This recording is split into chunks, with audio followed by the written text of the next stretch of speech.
Innal hamdalillah nahmaduhu wa nasta'inuhu wa nastaghfiruh wa na'udzu billahi min shururi anfusina wa min sayyiati a'malina may yahdihillahu fala mudilla lahu wa may yudlil fala hadiya lahu asyhadu an la ilaha illallah wahdahu la syarika lahu wa asyhadu anna Muhammadan abduhu wa rasuluh. Ikhwan fillah, azakumullah, kita akan lanjutkan kajian kita dari Syarah Aqidah Ahlussunnah wal Jamaah, poin yang ke-40. Poin ke-40, iman kepada qadar, takdir baik dan buruk. Poin ke-40, halaman 336. Golongan yang selamat Ahlussunnah wal Jamaah beriman kepada qadar yang baik maupun buruk. Iman kepada qadar meliputi iman kepada setiap nas tentang qadar serta tingkatannya. Tidak ada seorang pun yang dapat menolak ketetapan Allah Azza wa Jal. Iman kepada qada dan qadar itu sebagaimana Nabi bersabda sallallahu alaihi wasallam, an tu'mina bil qadari khairihi wa syarri. Ketika Nabi ditanya oleh malaikat Jibril, ketika Nabi SAW ditanya oleh malaikat Jibril alaihi salatu wassalam tentang iman, apa itu iman? Nabi menjawab, an tu'mina billahi wa malaikatihi wa kutubihi wa rusulihi wal yaumil akhir wa tu'mina bil qadari khairihi wa syarri. Ini hadis sahih dari Bukhari dan Muslim. Nabi menyebutkan engkau beriman kepada Allah, kepada malaikat-malaikatnya, kepada kitab-kitabnya, kepada rasul-rasulnya, kepada hari akhir, dan iman kepada qadar baik dan buruk. Baik dan buruk. Iman kepada qadar memiliki 4 tingkatan. Yang pertama al-ilmu, yang kedua al-kitabah, yang ketiga al-masyiah, dan yang keempat al-khalq. Iman kepada qadar memiliki 4 tingkatan. Yang pertama al-ilmu, yaitu mengimani bahwa Allah dengan ilmunya yang merupakan sifatnya yang azali dan abadi. Allah Maha mengetahui semua yang ada di langit dengan seluruh isinya, juga semua yang ada di bumi dengan seluruh isinya, serta apa yang ada di antara keduanya, baik secara global maupun secara rinci, baik yang sudah terjadi maupun yang akan terjadi. Allah Maha mengetahui tentang daun yang kering ataupun daun yang basah, biji-biji yang tumbuh dan lainnya. Allah Maha mengetahui semua yang gaib, dan Allah mengetahui segala amal perbuatan makhluknya. Allah mengetahui segala ihwal mereka, taat, maksiat, rezeki, ajal, bahagia, celaka dan lainnya. Jadi Allah mengetahui semuanya. Ilmunya Allah meliputi segala sesuatu. Qad ahata bi kulli syai'in ilma. Arti ilmunya Allah meliputi segala sesuatu. Tentang luasnya ilmu Allah, Allah berfirman di dalam surah Al-An'am, surah yang ke-6 ayat 59. Wa indahu mafatihul ghaibi la ya'lamuha illa hu wa ya'lamu ma fil barri wal bahr wa ma tasqutu min waraqatin illa ya'lamuha wala habbatin fi dhulumatil ardi wala ratbin wala yabisin illa fi kitabim mubin. Dan kunci-kunci semua yang gaib ada pada Allah. Tidak ada yang mengetahui melainkan Allah sendiri. Allah mengetahui apa yang ada di daratan dan di lautan. Tidak ada sehelai daun pun yang gugur yang Allah tidak mengetahuinya. Tidak ada sebutir biji pun dalam kegelapan bumi, dan tidak pula sesuatu yang basah atau yang kering yang tidak tertulis dalam kitab yang nyata. Artinya semua yang ada di langit, di bumi, semuanya sudah diketahui oleh Allah dan semua sudah tercatat di Lauh Mahfuz.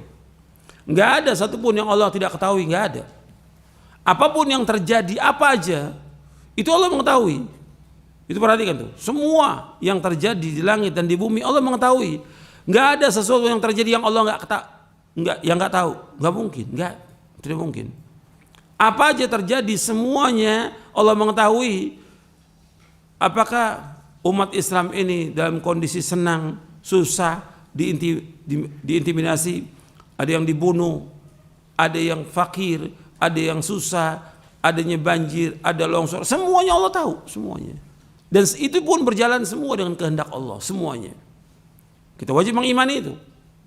Jadi orang beriman, dia wajib mengimani semua yang berkaitan dengan masalah al-qada wal qadar.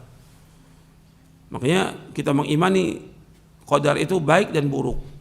Jadi Allah mengetahui. Makanya ketika kita ini susah, sulit, sakit, Allah tahu atau tidak? Tahu. Yang memberikan cobaan itu siapa? Allah. Jadi ngadukannya kemana? Kepada Allah. Sekarang banyak orang ngadukan kepada manusia. Ini menunjukkan kepada kebodohan. Apa yang menimpa kita, menimpa keluarga kita, menimpa masyarakat dan umat Islam, Allah Maha tahu.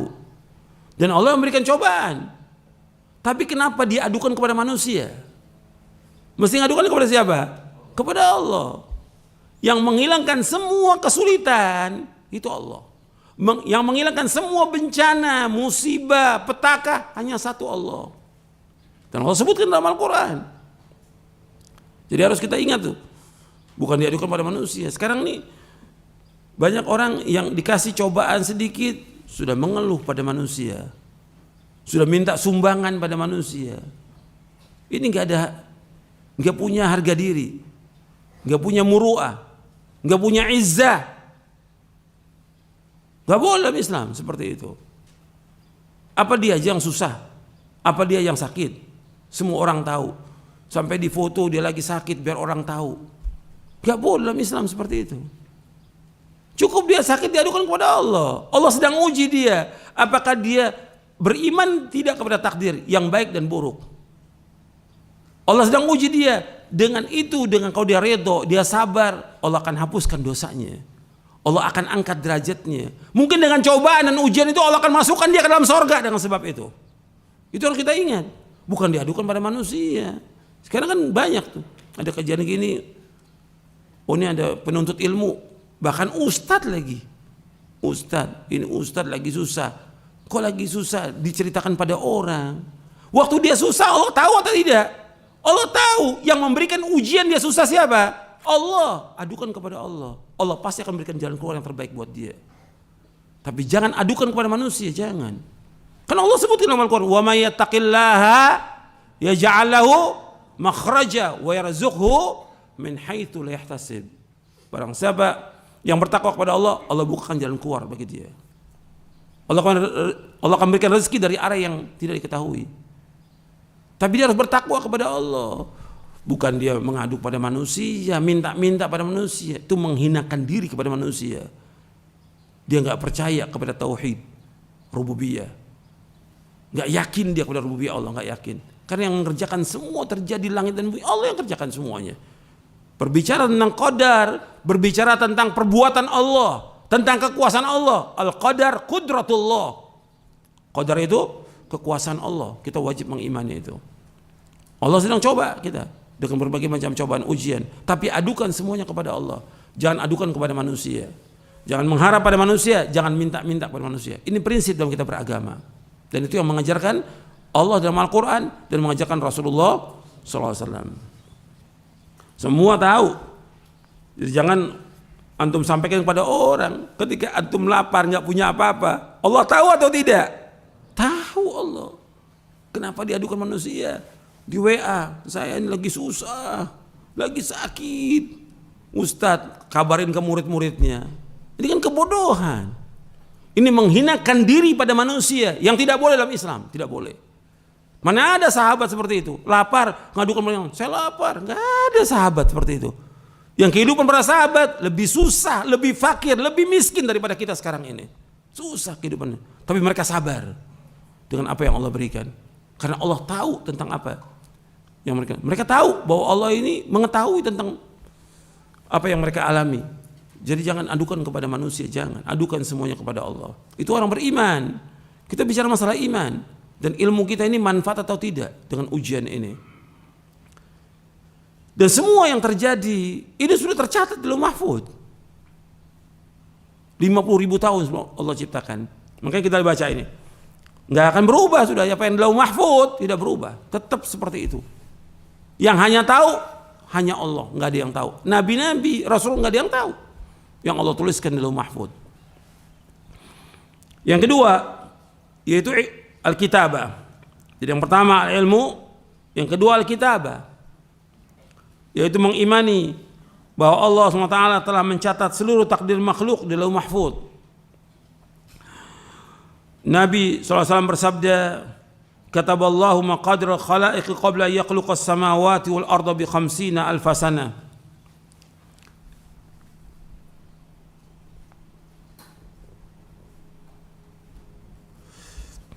Kataballahu maqadir al-khalaiq. Allah telah menulis, kata Rasulullah SAW, Allah telah mencatat seluruh takdir makhluk qabla yakhluqa as-samawati wal arda bi 50 alf sanah. Allah telah mencatat seluruh takdir makhluk 50.000 tahun sebelum Allah menciptakan langit dan bumi. Hadis ini sahih, diriwayatkan oleh Imam Muslim, Tirmidzi, Ahmad, Abu Daud, At-Tayalisi dari sahabat Abdullah bin Amr bin As radhiyallahu anhuma. Nabi SAW juga bersabda, inna awwala ma khalaqallahu al-qalam. Qala uktub, qala rabbi wa madza aktub? Qala uktub maqadira kulli syai'in hatta taqum as-sa'ah. Nabi SAW bersabda, yang pertama kali Allah ciptakan adalah qalam, yaitu pena. Lalu Allah berfirman kepadanya, tulislah. Ia menjawab, wahai Rabbku, apa yang aku harus tulis? Allah berfirman, tulislah takdir segala sesuatu sampai terjadinya kiamat. Hadisnya sahih, riwayat Abu Daud, Tirmidzi, Ibnu Abi Asim Kitab As-Sunnah, Al-Ajurra min Asy-Syari'ah, Ahmad dalam musnadnya, Abu Daud At-Tayalisi dari sahabat Ubadah bin Samit radhiyallahu an. Hadis ini sahih. Jadi suruh tulis tentang seluruh takdir makhluk. Jadi semua sudah tercatat ini. Apa yang terjadi, apa yang akan terjadi, nggak ada satupun yang terluput dari ilmunya Allah, dan nggak ada yang terluput dari apa yang Allah sudah catat di Lauh Mahfuz. Jadi kita sekarang ini yang kita lakukan ini semuanya sudah tercatat di Lauh Mahfuz, semuanya. Sampai manusia masuk surga, masuk neraka, Allah sudah catat semuanya lengkap. Tapi tidak ada satupun yang tahu, nggak ada. Malaikat-malaikat nggak ada yang tahu. Hatta Rasulullah SAW juga tidak tahu apa yang Allah sudah catat di Lauh Mahfuz, tidak tahu. Jadi nggak ada yang tahu seperti ini. Ini hanya Allah yang tahu. Ilmunya hanya Allah yang tahu. Allah berfirman dalam surah Al-Hajj ayat 70. Alam ta'lam anna Allah ya'lamu ma fis sama'i wal ard. Inna dzalika fi kitabin. Inna dzalika 'ala Allah yasir. Tidaklah engkau tahu bahwa Allah mengetahui apa yang di langit dan di bumi. Sungguh yang demikian itu sudah terdapat dalam sebuah kitab, yaitu Lauh Mahfuz. Sesungguhnya yang demikian itu sangat mudah bagi Allah. Artinya Allah mengetahui semua yang di langit, semua yang di bumi, semuanya. Nggak ada satupun yang terluput. Tadi sudah kita bahas tentang ayat dalam surah Al-An'am ayat 59. Antum bisa bayangkan, nggak ada satupun daun yang jatuh di seluruh dunia ini, melainkan Allah tahu daun yang jatuh, daun yang kering, daun yang basah, biji yang tumbuh, semua tahu. Jadi apa yang ada di langit, di bumi, di dalam lautan, semuanya Allah tahu. Nggak ada yang terluput dari ilmunya Allah. Nggak mungkin ada sesuatu yang Allah tidak ketahui, tidak mungkin. Kenapa? Ilmunya Allah meliputi segala sesuatu. Dan semua yang terjadi di langit dan di bumi, semua sudah tercatat di Lauh Mahfuz, semuanya. Apa aja? Seperti yang sekarang, terjadinya gempa, longsor, banjir, itu sudah tercatat 50.000 tahun sebelum Allah menciptakan langit dan bumi. Sudah tercatat semuanya. Gitu. Makanya itu harus kita ingat bahwa Allah Maha mengetahui semuanya. Semuanya tercatat di Lauh Mahfuz. Enggak ada satupun yang terjadi yang tidak tercatat, tidak mungkin, enggak mungkin. Semua sudah tercatat. Karena yang mengatakan demikian Allah dalam Al-Quran dan juga Rasulnya Sallallahu Alaihi Wasallam. Allah juga berfirman dalam surah Al-Hadid. Dalam surah Al-Hadid ayat 22, "Ma asaba min musibatin fil ardi wala fi anfusikum illa fi kitabim min qabli an nabra'aha inna dzalika 'ala Allah yasir." likai la ta'sau ala ma fatakum wa la tafrahu ma atakum. Wallahu la yuhibbu kulla mukhtalin fakhur. Di surah Al-Hadid ayat 22, ayat 23. Saya tulis di situ ayat 22-nya.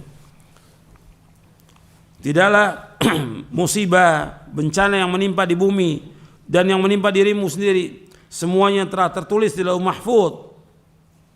Itu dalam kitab, itu Lauh Mahfuz sebelum kami mewujudkannya. Inna dzalika la yasir, yang demikian itu mudah bagi Allah. Likai la ta'sau ala ma fatakum, supaya kalian tidak berduka cita dengan apa yang terluput dari kalian. Wala tafrahu bima atakum, dan supaya kalian tidak bergembira dengan apa yang kalian peroleh. Wallahu la yuhibbu kulla mukhtalin fakhur. Sungguhnya Allah tidak menyukai orang-orang yang sombong dan angkuh. Artinya Allah sudah menciptakan semuanya dan Allah sudah takdirkan semuanya sebelum Allah menciptakannya. Dan itu mudah bagi Allah supaya manusia tidak bergembira dengan apa yang dia peroleh. Karena apa yang diperoleh, apa aja yang diperoleh, itu suatu waktu juga akan hilang. Pasti akan hilang dan lenyap. Dan juga tidak boleh dia berduka cita terhadap yang luput. Nggak boleh berduka cita dengan apa yang luput bagi dia.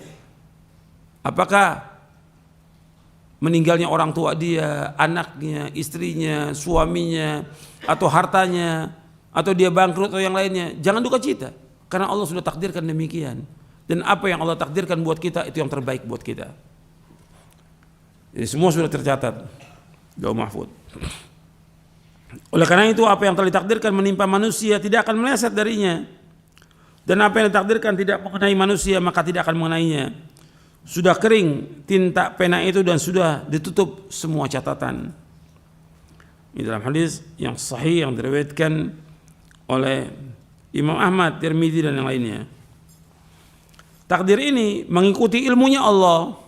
Takdir ini mengikuti ilmunya Allah, baik secara global maupun rinci. Pertama, bahwa Allah Subhanahu wa taala telah mencatat dalam Lauh Mahfuz segala sesuatu yang dikehendakinya. Sedangkan apabila Allah menciptakan janin ketika mencapai 4 bulan, maka Allah SWT mengutus kepadanya seorang malaikat yang diperintahkan untuk mencatat 4 hal, yaitu tentang rezekinya, ajalnya, amalnya, serta celaka atau bahagia. Ini hadis Sahih riwayat Bukhari dan Muslim. Artinya ketika janin itu berumur 120 hari di perut ibunya, ditiupkan ruh, ya 120 hari itu ditiupkan ruh, maka dicatat itu semuanya, rezekinya, ajalnya, amalnya, serta celaka atau bahagia. Jadi sudah tercatat. Orang beriman kalau sudah mengetahui ini, tenang dia. Makanya dikatakan oleh para ulama salaf bahwa mengimani qadar itu yudhibul hamma wal gham. Beriman kepada qadar itu menghilangkan kesusahan, kesedihan, kegundahan, akan hilang itu. Mengimani itu. Sudah ajal. Jadi kalau ada yang meninggal, ya sudah ajal, enggak usah takut. Ada penuntut ilmu meninggal, ada ustadz meninggal, ada syekh meninggal. Ya berarti udah apa ini?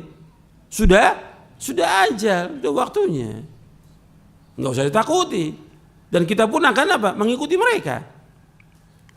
Kan ketika kita ada yang meninggal, kita ucapkan apa? Inna lillahi wa inna ilaihi raji'un. Sungguh kita milik Allah dan kita akan kembali kepada Allah. Berarti kita ini milik Allah semuanya.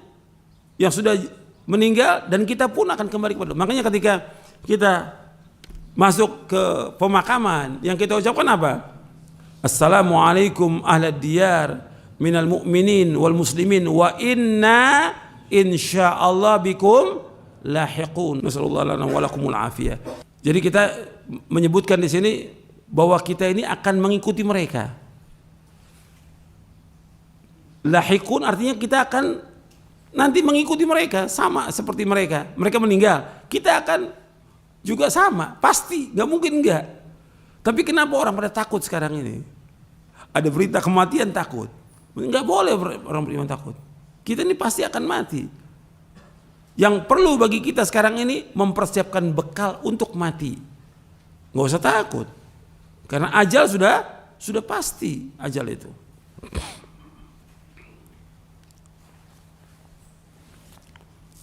Jadi setelah kita menyebutkan bahwa kita ini akan kembali kepada Allah, bahwa kita akan ikut, kita minta kepada Allah, nasallallahu lana wa lakumul afiyah. Kita minta kepada Allah untuk kami dan kalian al-afiyah. Al-afiyah itu artinya diselamatkan dari azab, dari siksa, dari petaka. Kita minta kepada Allah. Nasallallahu lana wa lakumul afiyah. Kemudian selanjutnya, kemudian yang harus diketahui oleh setiap muslim bahwa kita wajib mengimani qada dan qadar yang baik dan buruk, manis dan pahit. Qada dan qadar merupakan rahasia Allah yang tidak diketahui oleh seorang pun dari makhluknya. Dan kewajiban kita adalah mengimani dan beramal sesuai dengan perintah Allah Subhanahu wa taala dan Rasulnya sallallahu alaihi wasallam. Jadi kita perhatikan bahwa qadar ini ada yang baik, ada yang buruk, manis dan pahit. Qadar dan qadar merupakan rahasia Allah yang tidak diketahui oleh seorang pun dari makhluknya. Dan kewajiban kita adalah mengimani dan beramal sesuai dengan perintah Allah Subhanahu wa taala dan Rasulnya. Itu kewajiban kita. Makanya ketika ada seorang sahabat bertanya kepada Rasulullah, saya bacakan riwayatnya. Jadi seorang sahabat bertanya kepada Rasulullah sallallahu alaihi wa ala alihi wasallam. Hadisnya dari Jabir bin Abdullah radhiyallahu anhuma. Telah datang kepada Nabi SAW Suraqah bin Malik bin Ju'shum radhiyallahu an. Faqala, ia berkata, ya Rasulullah, bayyin lana dinana ka'anna khuliqna al-an fima al-amalul yawma afima jaffat bihil aqlam wa jarat bihil maqadir am fima yastaqbil. Qala la bal fima jaffat bihil aqlam wa jarat bihil maqadir. Qala fa fima al-amal. Faqala i'malu faqulun muyassar. I'malu faqulun muyassar. Dalam riwayat yang lain disebutkan i'malu faqulun muyassarun lima khuliqa lahu. Kata Suraqah bin Malik bin Ju'shum radhiyallahu anhu, ia berkata, ya Rasulullah, jelaskan kepada kami agama kami ini seolah-olah kami diciptakan sekarang ini. Untuk apa amal hari ini yang kita lakukan ini? Apakah yang kita lakukan, amal-amal yang kita lakukan hari ini apa yang Allah sudah tuliskan di Lauh Mahfuz, yang sudah berjalan takdir, atau dengan apa yang akan datang? Kata Nabi, tidak. Yang apa yang kita lakukan hari ini, semua amal-amal itu berjalan dengan apa yang sudah dituliskan di Lauh Mahfuz dan sudah berjalan dengan takdirnya. Ditanya lagi oleh Suraqah bin Malik, fa fimal amal? Kalau gitu buat apa kita beramal? Kalau sudah ditakdirkan, buat apa kita beramal? Apa jawaban Rasulullah SAW? I'malu, beramalah kalian. Fakulun muyassar, semua sudah dimurahkan oleh Allah. Jadi suruh kewajiban kita apa? Mengimani takdir. Yang kedua apa? Beramal. Saya ulangi lagi, kewajiban kita mengimani takdir, kemudian yang kedua beramal. Bukan membahas, bukan. Kita nggak perlu bahas, sudah imani sudah. Jadi kewajiban kita untuk mengimani semua yang ada itu. Maka dalam hadis-hadis banyak sekali penjelasan tentang masalah ini. Kita wajib mengimani semuanya dan kewajiban kita mengamalkan. Jadi harus kita perhatikan bahwa kita kewajibannya untuk mengamalkan. Nggak usah kita pikirkan bagaimana tentang takdir kita nggak tahu, nggak ada yang tahu, siapapun dia nggak ada yang tahu. Tapi kewajiban kita mengamalkan, karena Allah sudah jelaskan dalam Al-Quran, Nabi sudah jelaskan, jalan yang membawa manusia kepada kebahagiaan sudah jelaskan lengkap. Jalan yang membawa manusia kepada celaka, ke neraka sudah dijelaskan lengkap dalam Al-Quran dan Sunnah Nabi yang sahih, lengkap semua. Al-Quran ini kitab petunjuk hidayah. Al-Quran ini hudan linnas, hudan lil muttaqin. Disuruh baca, pahami, diamalkan. Gitu. Bukan untuk dilakukan, bukan, tapi untuk diamalkan. Jelas tuh, yang membawa manusia ke surga sudah dijelaskan lengkap. Yang membawa manusia ke neraka sudah dijelaskan lengkap. Semua lengkap sudah. Nggak ada yang terluput. Makanya agama Islam ini sudah sempurna. Tinggal kewajiban kita mengimani dan kemudian mengamalkan. Ini penting dalam masalah kita beragama, penting supaya kita nggak bimbang dan nggak ragu, karena setan terus berusaha bagaimana meragukan kita. Setan. Tapi kewajiban kita mengamalkan, dan semuanya mudah, nggak ada yang sulit dalam agama. Nggak mungkin Allah menurunkan agama Islam yang akan menyusahkan manusia, tidak mungkin. Tidak mungkin. Agama semuanya mudah. Dan amal-amal syariat semuanya mudah, nggak ada yang sulit bagi manusia. Tidak ada, semuanya mudah. Nggak mungkin. Makanya Nabi bersabda, Inna hadza dina yusrun. Sesungguhnya agama Islam ini mudah. Agama Islam mudah. Nggak ada sulit, nggak ada yang susah. Dan semuanya yang membawa manusia ke sorga itu sudah jelas dan mudah, nggak sulit. Yang membawa ke neraka juga sudah jelas, dijelaskan dalam Al-Quran dan Sunnah. Allah ulang-ulang dalam Al-Quran banyak sekali. Ayat-ayat menjelaskan tentang sorga banyak sekali. Ayat yang menjelaskan tentang neraka jelas sekali. Tinggal kita berusaha bagaimana kita mengamalkannya. Ketika sudah tahu itu kemudian tetap kita mengambil jalan menuju neraka, yang salah kita. Yang salah kita. Karena kita punya kehendak. Makanya kita bahas yang selanjutnya al-masyiah. Kehendak. Jadi manusia ini punya kehendak. Dia bisa pilih. Umpamanya ada pengajian, mau ngaji dan tidak mau ngaji, dia punya kehendak. Umpamanya dia nggak mau ngaji, ya berarti memang dia nggak mau. Ada amal soleh, dia tidak mau amalkan. Ada perbuatan baik, dia nggak mau amalkan. Dia punya kehendak. Ketika dia diazab oleh Allah karena perbuatannya dia. Nggak bisa, ya Allah, engkau sudah takdirkan dalam mahfud. Siapa yang tahu dalam mahfud? Nggak ada yang tahu. Engkau takdirkan saya begini, nggak ada yang tahu. Dari mana dia tahu? Orang. Jadi nggak boleh orang itu menggunakan takdir dalam perbuatan dosa dan maksiat, nggak boleh. Kalau musibah boleh. Musibah umpamanya terjadi banjir, ini takdir Allah, betul. Kemudian anaknya dia meninggal, takdir Allah, betul. Dalam masalah musibah. Kalau menggunakan takdir dalam masalah maksiat nggak boleh. Saya nggak sholat karena takdir Allah. Saya mencuri takdir Allah. Orang berzina takdir, nggak boleh. Tidak boleh. Dosa besar. Tapi kalau masalah musibah boleh dia mengatakan ini takdir Allah. Kemudian yang ketiga al-masyiah, kehendak. Itu bahwa apa yang Allah kehendaki pasti terjadi, dan apa yang tidak dikehendakinya tidak akan terjadi. Semua gerak-gerik yang terjadi di langit dan di bumi hanya dengan kehendak Allah. Tidak ada sesuatu yang terjadi di dalam kerajaannya apa yang tidak diinginkan oleh Allah. Artinya nggak mungkin ada terjadi di langit dan bumi yang Allah nggak kehendaki, nggak mungkin. Semua berjalan dengan kehendak Allah. Mengimani masyiah, kehendak Allah yang pasti terlaksana, dan kudrah kekuasaan Allah yang meliputi segala sesuatu. Tentang hal ini Imam Asy-Syafi'i rahimahullah berkata, kata beliau, ma syi'ta kana wa illam asya wa ma syi'tu illam tasya lam yakun khalaqtal ibada ala ma alimta fa fil ilmi yajri al fata wal musin ala dha mananta wa hadha khadalta wa hadha a'anta wa hadha lam tu'in fa minhum syaqiyyun wa minhum sa'id wa minhum qabihun wa minhum hasan. Jadi disebutkan oleh Imam Syafi'i, ma syi'ta kana wa illam asya wa ma syi'tu illam tasya lam yakun. Apa yang kau kehendaki pasti terjadi, kendati aku tidak mengendakinya. Sedangkan apa yang aku kehendaki, jika tidak engkau kehendaki, pastilah tidak terjadi. Khalaqtal ibada ala ma alimta fa fil ilmi yajri al fata wal musin. Telah engkau ciptakan hamba-hamba sesuai dengan apa yang engkau ketahui. Di dalam ilmu berlangsung kehidupan orang muda dan orang tua. Ala dha mananta wa hadha khadalta wa hadha a'anta wa hadha lam tu'in. Kepada ini engkau anugerahkan dan ini engkau terlantarkan. Ini engkau tolong dan ini engkau tidak tolong.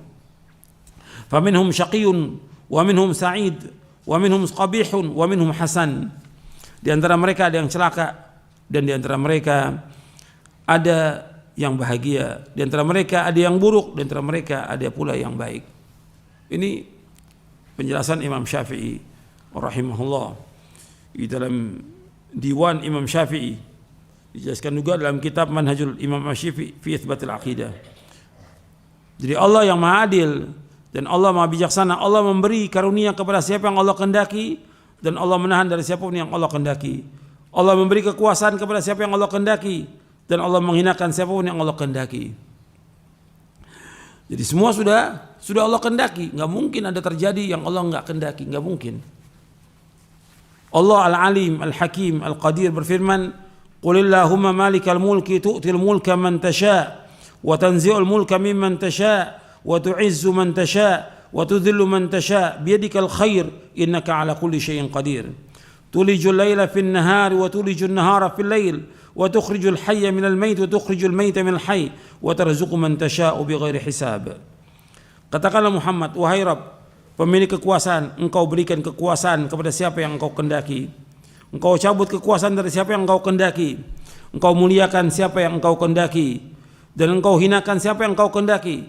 Di tangan engkaulah segala kebajikan. Sungguh engkau maha kuasa atas segala sesuatu. Engkau masukkan malam ke dalam siang. Engkau masukkan siang ke dalam malam. Engkau keluarkan yang hidup dari yang mati. Engkau keluarkan yang mati dari yang hidup. Dan engkau berikan rezeki kepada siapa yang engkau kehendaki tanpa perhitungan. Dalam surah Ali Imran ayat 26-27. Untuk melihat di sini Allah menyebutkan bahwa Allah memberikan kekuasaan kepada siapa yang Allah kehendaki. Dan Allah cabut dari siapa yang Allah kehendaki. Allah muliakan siapa yang Allah kehendaki, Allah hinakan semua siapa yang Allah kehendaki. Allah menyebutkan dengan kalimat di sini yaitu kalimat man tasya. Qulillahumma malikal mulki tu'til mulka man tasya. Apa yang Allah kehendaki. Adanya penguasa yang zalim, Allah kehendaki atau tidak? Saya ulangi lagi. Adanya penguasa yang zalim, Allah kehendaki atau tidak? Allah kehendaki. Allah yang kehendaki. Tentunya apa yang Allah kehendaki banyak hikmahnya, banyak hikmahnya. Adanya Firaun, ya Allah yang kehendaki ada Firaun. Adanya iblis, Allah yang kehendaki adanya iblis. Adanya orang kafir, Allah yang kehendaki adanya orang kafir. Tapi semua ada hikmahnya. Dan semua perbuatan Allah itu baik semuanya. Kenapa? Allah ciptakan itu ada kehendak yang lain. Ada yang murni baik diciptakan oleh Allah, seperti malaikat murni baik, nabi-nabi murni baik. Tapi ada yang diciptakan memang jelek, murni jelek, seperti iblis, orang kafir, murni jelek. Tapi Allah yang menciptakan, Allah yang menghendaki. Seperti itu. Tapi ada hikmahnya. Makanya ketika berbicara tentang kekuasaan, Allah memberikan kekuasaan kepada siapa yang Allah kehendaki. Kadang-kadang kekuasaan orang-orang yang zalim itu lama. Bisa puluhan tahun. Firaun zalimnya luar biasa. Mengatakan dirinya sebagai Tuhan. Tapi tetap ada dakwah dari Nabi Musa dan Nabi Harun alaihissalam. Dan tetap dia demikian sampai dia mati dalam keadaan kafir. Seperti itu. Ada banyak hikmahnya agar manusia kembali kepada Allah. Jadi semua yang Allah takdirkan ini itu penuh dengan hikmah. Semua banyak hikmahnya. Puluhan hikmah. Nggak bisa dihitung kata Imam Al-Qayyim. Kalau kita mau cari tentang hikmah Allah, ribuan hikmah yang bisa kita ambil dari semua yang Allah takdirkan, yang Allah ciptakan, yang Allah kehendaki semuanya ini. Jadi orang yang beriman itu melihat seperti itu, ya ini kehendak Allah dan kekuasaan Allah. Berbicara tentang kekuasaan, tentang penguasa, raja atau yang lainnya, ini Allah berbicara tentang kekuasaan Allah. Kewajiban kita adalah bersabar terhadap kezaliman. Itu seperti itu. Jadi sebelumnya sudah ada penguasa yang zalim. Yang kita kewajibannya apa? Sabar. Sabar. Makanya di sini berbicara tentang kekuasaan Allah, kekuasaan yang Allah berikan itu ya dengan kehendak Allah. Kadang banyak kita lihat penguasa-penguasa yang zalim membunuh kaum muslimin, bukan satu, bukan dua, ratusan ribu, mungkin sudah jutaan sekarang ini. Contohnya seperti Syria, Bashar Assad. Orang semuanya bilang kok nggak mati-mati dia, sampai sekarang nggak mati-mati. Ini berjalan dengan kehendak Allah, tentu ada hikmahnya. Kenapa Allah tetapkan dia seperti itu? Ada hikmahnya. Dan juga ada sebabnya yang kaum muslimin mesti mengambil pelajaran. Sebab asalnya itu untuk ingat, kenapa terjadi demikian sampai puluhan ribu, ratusan ribu. Hancur sudah semuanya. Itu awalnya apa? Awalnya kaum muslimin gak sabar. Dan harus ingat nih, awalnya kaum muslimin gak sabar. Apa? Demo kepada penguasa. Tuh ingat tuh, demo kepada penguasa. Akhirnya apa? Ya penguasa gak mau di demo, gak mau diberontak oleh rakyatnya. Yang ada terus pembunuhan kaum muslimin sampai hari ini belum selesai itu. Maka ini disuruh ketika menghadapi penguasa yang zalim, jahat, disuruh apa oleh Rasulullah SAW? Disuruh apa? Sabar, sabar. Yang penting kita melaksanakan ibadah kepada Allah, menjauhkan perbuatan maksiat, sabar. Jadi jangan kemudian kita seperti, oh saya bisa mampu melengsarkan. Ini kekuasaan berkaitan dengan kekuasaan Allah. Penguasa ini diberikan oleh Allah kekuasaan sebagai cobaan ujian buat dia. Karena kita mau lengsarkan apa yang Allah sudah berikan. Bagaimana? Ini masa kekuasaan Allah yang kita harus sabar. Dan sebelum kita banyak, atau di zaman sahabat tabi'in banyak. Dan dulu ada namanya Hajjaj bin Yusuf dulu. Itu belum lama waktunya setelah Khulafaur Rasyidin meninggal, datang kekuasaan yang kemudian di situ ada gubernurnya Hajjaj bin Yusuf yang membunuh kaum muslimin, kurang lebih 120.000 kaum muslimin dibunuh. Bukan sekaligus, terus banyak orang-orang yang baik dibunuh. Tapi dia berjalan dengan kehendak Allah. Makanya kewajiban kita untuk sabar. Dan Allah mengendaki semuanya ini, apa yang terjadi, baik dan buruk berjalan dengan kehendak Allah. Kita orang kaya miskin berjalan dengan kehendak Allah. Orang dapat hidayah, petunjuk atau sesat berjalan dengan kehendak Allah. Makanya Allah berfirman dalam surah Yunus ayat 25, wallahu yad'u ila daris salam wa yahdi man yasha' ila siratim mustaqim. Allah menyeru manusia ke Darussalam, ke surga, dan memberikan petunjuk kepada orang yang Allah kehendaki ke jalan yang lurus. Jadi masalah hidayah, masalah kesesatan itu semua di tangan Allah. Allah yudillu man yasha wa yahdi man yasha. Allah sesatkan siapa yang Allah kehendaki, dan Allah juga memberikan petunjuk kepada siapa yang Allah kehendaki. Ini berbicara tentang kekuasaan Allah. Perhatikan ya, manusia makhluk yang mengendaki Khalik. Allah penguasa, Allah pemilik langit dan bumi. Allah nggak boleh tanya tentang apa yang Allah perbuat, nggak boleh. La yus'alu amma yaf'alu wa hum yus'alun. Makanya dalam masalah qada dan qadar itu nggak, kita harus jauhkan lima wa kaifa. Kenapa begini? Kok bagaimana kok bisa begini terjadi? Nggak boleh. Karena ini menentang takdir. Kewajiban kita mengimani sudah. Karena Allah sebagai penguasanya, Allah yang menghendaki demikian. Kewajiban kita untuk mengimani itu. Tapi yang harus kita ingat bahwa Allah punya kehendak. Manusia punya kehendak atau tidak? Punya kehendak. Manusia punya kehendak.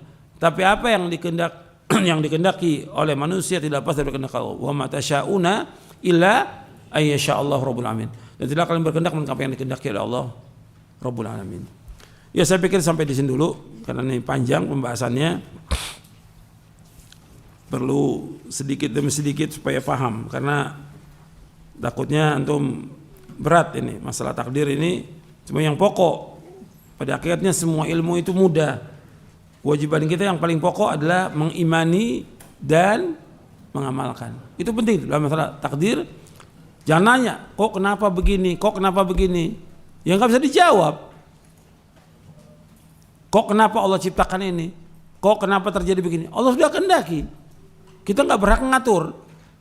Yang memiliki siapa? Allah. Kan manusia sekarang pengen jadi ngatur dia. Untuk urusan manusia aja, manusia ngatur. Ini urusan Allah aja manusia pengen ngatur. Apalagi urusan manusia. Kan nggak boleh. Kewajiban kita untuk mengimani dan mengamalkan. Semua dijelaskan dalam Al-Quran, semua dijelaskan dalam Sunnah Nabi. Tinggal kita amalkan, mudah, nggak sulit. Gitu. Kalau kita bertanya, nggak akan bisa. Makanya pertanyaan-pertanyaan itu nanti ada penjelasannya supaya juga antum paham sebelum timbul pertanyaan. Nanti ada pertanyaan lagi, masalah-masalah berkaitan dengan takdir. Antum lihat di halaman 346, halaman 346.